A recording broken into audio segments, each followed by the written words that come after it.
Howdy folks, and welcome to the Hillbilly Kitchen. Today we're making an old-fashioned baked macaroni and cheese. Now this is a simple, basic version of the recipe. There's all kinds of stuff you can add into it and all kinds of substitutions that you can make. Basically what you need though for basic macaroni and cheese is cheese, butter, flour, macaroni noodles, and milk. Not much else. And we're going to get started on this, and I'm going to kind of tell you some of the substitutions, and I'm going to tell you what I'm using and kind of why I'm using it. But I've got about a quarter cup of butter, 4 tablespoons, half a stick, and I'm going to dump that in my skillet and get it started melting. And we're going to use some flour to make a roux to thicken our macaroni with. I've got some salted water over here cooking that I'm going to use to cook my macaroni noodles in. And you do want to put a little salt in your water when you're cooking your macaroni noodles. It just kind of makes them, taste better for one thing. It flavors the noodles a little bit, but it keeps them from sticking together. And I don't put anything else in my water, just salt. And I've got maybe half a teaspoon of salt in there. Now the cheese that I'm using is some American cheese, and I've got about half pound block here. The basic rule is half a pound of macaroni, dry macaroni noodles for a half a pound of cheese. So if you wanted to do a whole pound of macaroni noodles, you would want a whole pound of cheese. And I'm using plain American cheese. Now you can use mild cheddar, sharp cheddar, Colby, Swiss, any combination thereof, fancy cheeses, hot cheeses, whatever you want. But about half a pound of cheese for half a pound of noodles, or a pound for a pound. This much here is going to make like a 9x9 casserole, or the 8x11 casseroles. If you want to do a full 9x13 because you're doing it for Thanksgiving or something, double everything I'm doing here. So do a pound of macaroni, a pound of cheese, and you would want 4 cups of milk, where I have 2 cups of milk for this. So I've just got 2 cups of milk. I have 3 tablespoons of flour and just a little salt and pepper. A spice that I normally put in this, but I'm out of right now, is I normally put some dry mustard in here, or ground mustard, and somehow I'm completely out of it. About a quarter teaspoon, maybe a little bit more of dry mustard in this really adds a lot of flavor, because mustard and cheese kind of go together. I'm just going to use a little salt and pepper, and I have a little bit of onion powder here. The onion powder is optional, the pepper is optional, and the salt is entirely to taste or optional. But when you get your butter melted, go ahead and add your flour. And you do want to cook your flour just a little while. I did a stovetop macaroni and cheese several years ago, and it was when I had first started doing videos, and I didn't tell folks to cook your flour for a few minutes. And a lot of people said, mine tastes like flour. Well, you do have to cook your flour for just a few minutes. I don't know, 5-6 minutes. It's going to kind of turn brown. And if you're using spices, like a little onion powder, or a little dry mustard, or a little salt and pepper, go ahead and add it in here now. And let it kind of cook in this roux. And don't let the name roux scare you. This is literally nothing more than gravy.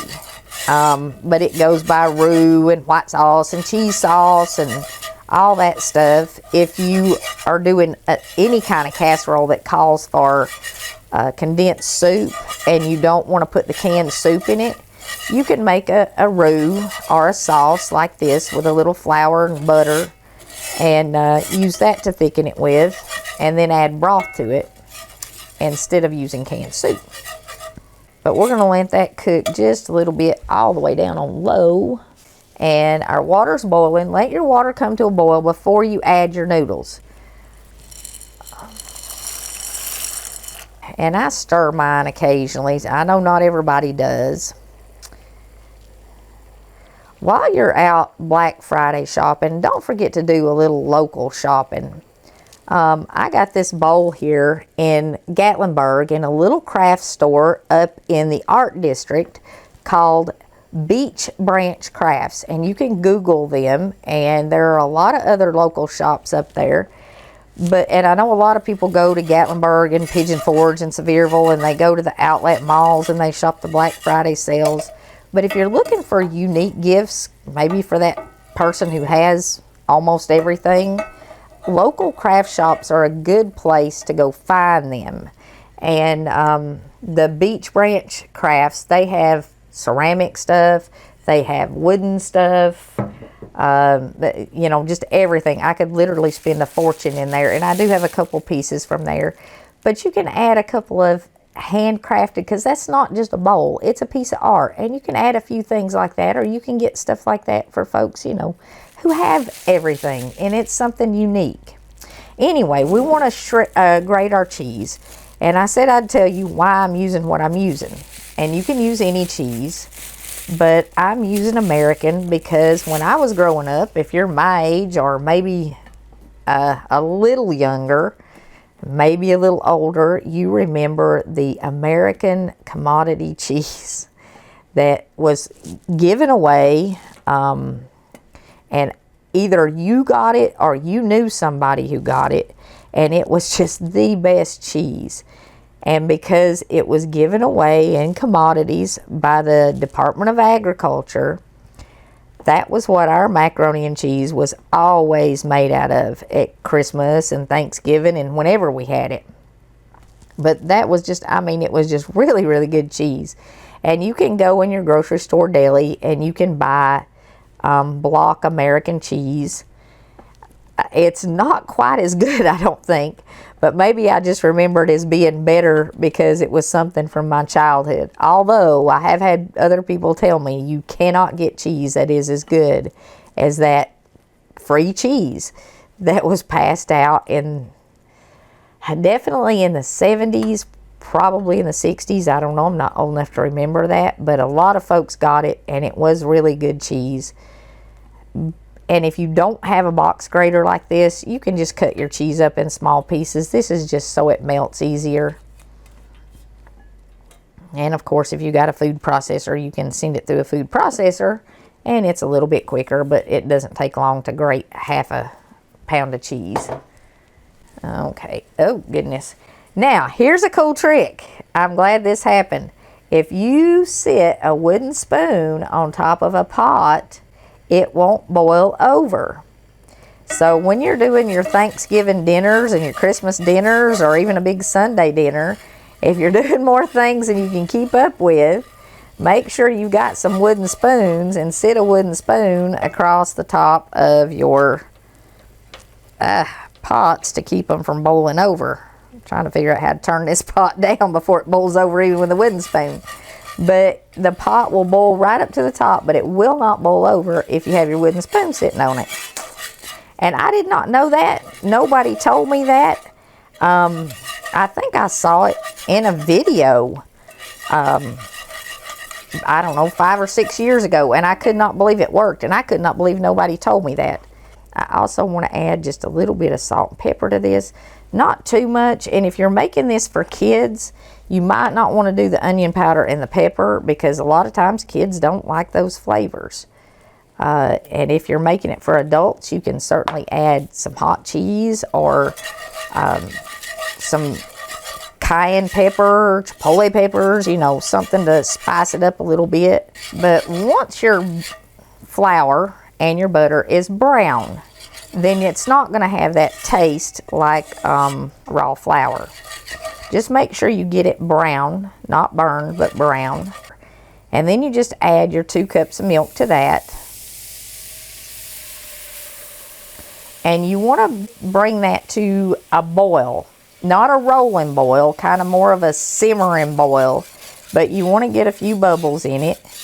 And that way your butter will be really combined in your sauce and it won't separate out. You do want to stir this. I mean, you know, you don't have to like stir it constantly while you're cooking it, but you want to stir it while you're cooking it because if you don't, it's going to scorch and stick to the bottom of your skillet. And it's going to make your whole dish taste bad. You're just going to cook your macaroni too according to the package directions, and I think this said 9 minutes, and of course I didn't turn a timer on, so I'll have to test mine here in a minute. Okay, my pasta's done now, so I'm going to turn it off and drain it. And my sauce still has not quite started to bubble yet. So we're going to give it just another second. I don't remember where I got this colander at, but I'm going to try and find this and tag it for y'all, because this is probably the handiest colander I've ever had. You can actually sit it on top of another pot and use it to steam vegetables in it, or you can hook it on the edge of the sink so it doesn't go down in the sink if you've got stuff in the sink already or you hadn't had time to clean the sink.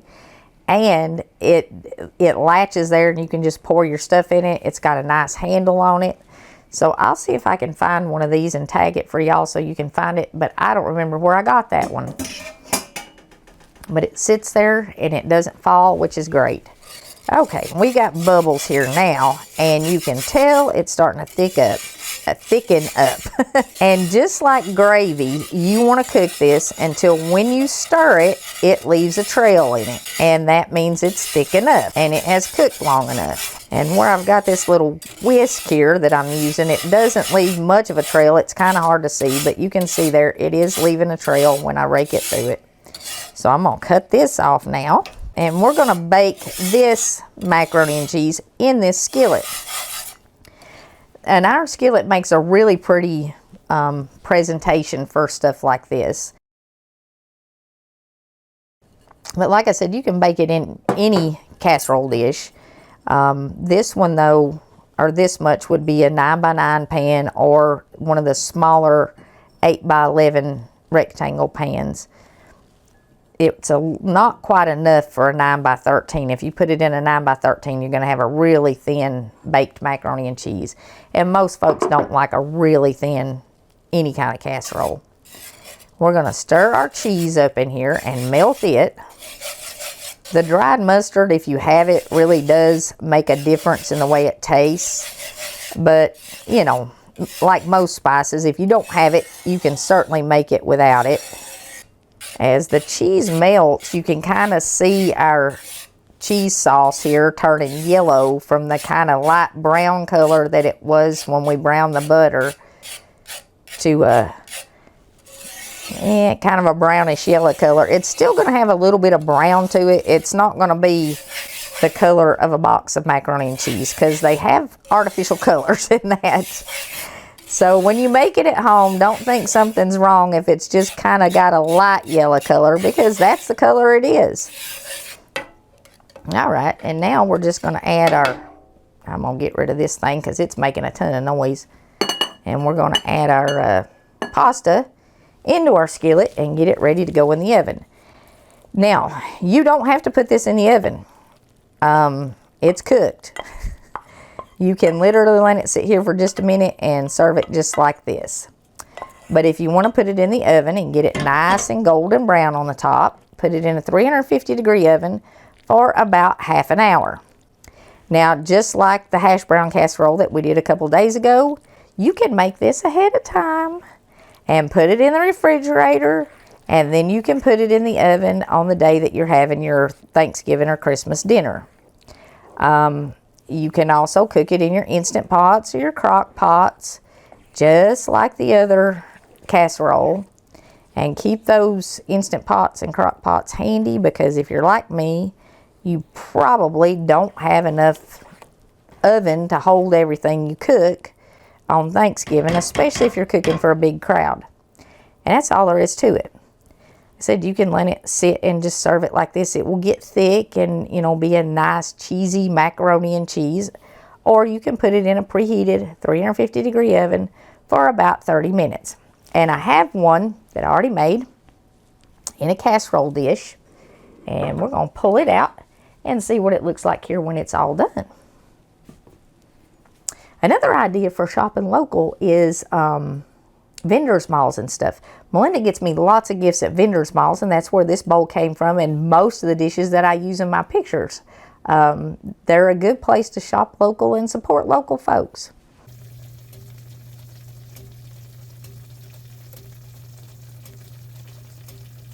And in about 30 minutes, it is sizzling and golden brown. And you want to let it sit for just a minute before you scoop it out. I hope you can hear that sizzle. Let's see. That's the sound of goodness right there.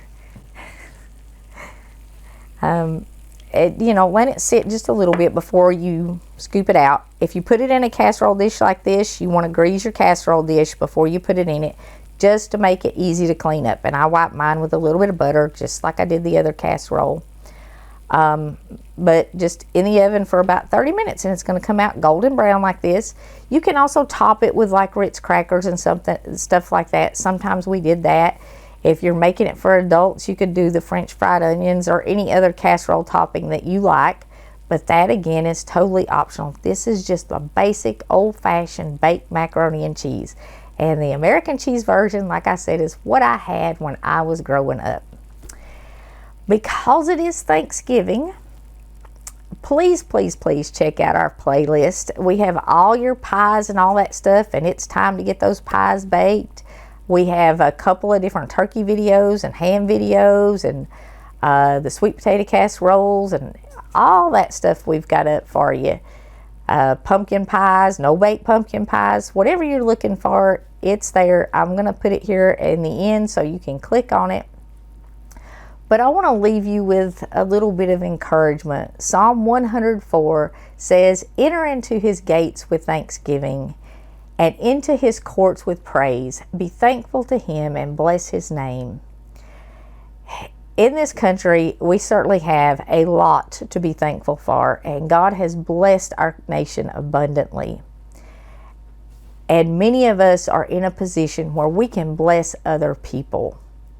So this Thanksgiving through Christmas, don't forget about those folks who are less fortunate than you are, and continue to give to help them. And I know in this area where I'm at, we have so many people who are struggling because of the disaster that happened here a couple months ago, where Helene went all the way up through the southeast, through Florida, Georgia, North Carolina, Tennessee, South Carolina, Virginia. It got all the way up the Appalachian Mountains, through the state of Georgia to the Appalachian Mountains. So keep those folks in your prayers. Please continue to help them.